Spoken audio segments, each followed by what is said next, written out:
আমরা যদি আল্লাহ রাসূল সাল্লাল্লাহু আলাইহি ওয়া আলিহি ওয়াসাল্লামের জীবনের দিকে একটু খেয়াল করি, তাহলে দেখবো যে নবী হওয়ার আগেও কিন্তু আল্লাহ রাসূল সাল্লাল্লাহু আলাইহি ওয়াসাল্লামের এই ক্যারেক্টারিস্টিক্স গুলো ছিল, এই ফিচার গুলো ছিল। উনি মানুষের অনেক কাজে এসেছেন, তিনি মানুষকে সাপোর্ট করতেন, বিপদে তাদের পাশে দাঁড়াতেন, তাই না?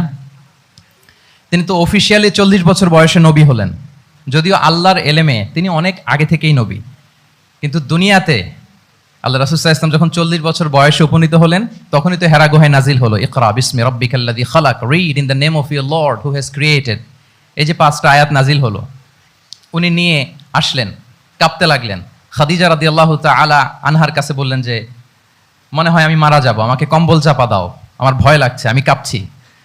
তখন খাদিজা রাদিয়াল্লাহু তাআলা আনহা ওনাকে আশ্বস্ত করলেন, ওয়াল্লাহি লা ইউখজিকাল্লাহু আবাদা, আপনি ভয় পাবেন না, আল্লাহ আপনাকে অপদস্থ করবেন না। ইন্নাকা লা তাসিলুর রাহিমা ওয়া তাসদুকুল হাদিসা, নিশ্চয় আপনি আত্মীয়তার সম্পর্ককে বজায় রাখেন, আপনি সবসময় সত্য কথা বলেন। ওয়া তাহমিলুল কাল্লা, আপনি মানুষের বোঝা বয়ে দেন।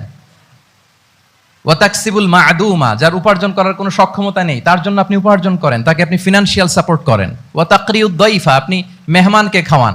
ওয়া তুঈনু আলা নাওয়াইবিল হক, সত্য যেখানে বিপন্ন সেখানে আপনি সত্যের বীর সেনানী হয়ে দাঁড়িয়ে যান।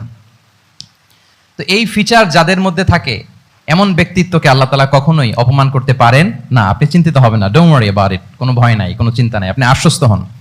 তাহলে দেখেন, এই যে 6টা গুণের কথা খাদিজা রাদিয়াল্লাহু তাআলা আনহা বললেন, এগুলো কিন্তু রাসূল সাল্লাল্লাহু আলাইহি ওয়াসাল্লাম নবী হওয়ার আগের গুণ। অর্থাৎ 40 বছর বয়সে তিনি উপনীত হওয়ার আগেই ওনার এই অভ্যেস ছিল যে উনি অন্যের বোঝা বইয়ে দিতে হেল্প করতেন, মানুষকে সাপোর্ট করতেন। যার উপার্জন করার সুযোগ নাই, ক্ষমতা নাই, তাকে তিনি উপার্জন করে দিতেন, মানে তাকে ফিনান্সিয়ালি সাপোর্ট করতেন, মেহমান খাওয়াতেন। তার মানে নবী হওয়ার আগেই উনি জনকল্যাণমূলক কাজে নিজেকে সম্পৃক্ত রেখেছেন। মানুষকে তিনি সাপোর্ট করতেন, মানুষকে হেল্প করতেন, উনি মানুষের কাজে লাগতেন। আর যে মানুষের কাজে লাগে, মানুষের উপকারে আসে, জনকল্যাণমূলক কাজে নিজেকে সম্পৃক্ত রাখে, বাই ডিফল্ট সে নেতা, বাই ডিফল্ট সে কি নেতা হয়ে যায়। তাহলে to serve before to lead, নেতৃত্ব এটা আসলে পজিশনের সাথে সম্পৃক্ত না, ইটস অল অ্যাবাউট ইনফ্লুয়েন্স। আপনার বাবা নেতা ছিল, আপনি ছেলে, তো আপনি নেতা, এটাকে নেতৃত্ব বলে না।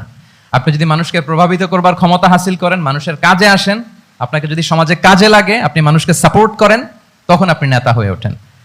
তাহলে রাসূল সাল্লাল্লাহু আলাইহি ওয়াসাল্লামের লিডারশিপটা যদি বুঝতে হয়, প্রথম কথা হচ্ছে ওনার লিডারশিপের প্যাটার্নটা ছিল সার্ভেন্ট লিডারশিপ, মানে সার্ভিস দেওয়ার মধ্য দিয়ে উনি নেতা বনে গেছেন।